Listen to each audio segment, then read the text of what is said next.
প্রিয় যুবক ভাইরা, আজকে তুমি পৃথিবীর যে সৌন্দর্যের পিছনে ঘুরছো, এই সৌন্দর্য একদিন তোমার পিছনে ঘুরবে যদি একটা কাজ করতে পারো।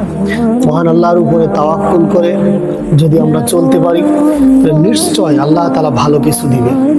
সত্যিকার অর্থে একটি বিষয় হলো এই, মালিকের কাছে চাইতে হবে।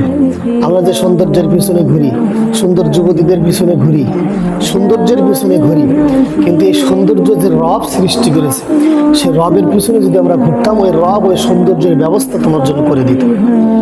এই জন্য যারা অন্যায়ের ভয়ে, অন্যায় করবে না এই ভয়ে যারা বিবাহ করে, জিনা করবে না এইভাবে যারা বিবাহ করে, আল্লাহ রাব্বুল আলামিন তাদের রিজিকের ব্যবস্থা করে দেয়।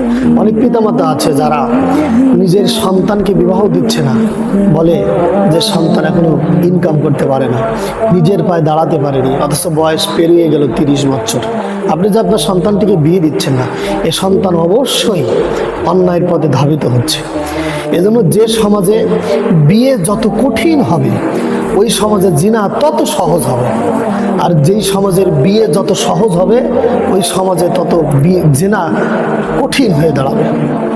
কথাটা খুব সুন্দর করে মাথায় রাখবেন। এই জন্য বিয়েটাকে সহজ করুন। বিশেষ করে মেয়ের বাবারা সৌন্দর্যের পিছনে, অর্থের পিছনে না ঘুরে আপনি মেয়েটাকে সময় মতো বিয়ে দিন, ছেলেটাকে সময় মতো বিবাহ দিন, জিনা থেকে বাঁচুন।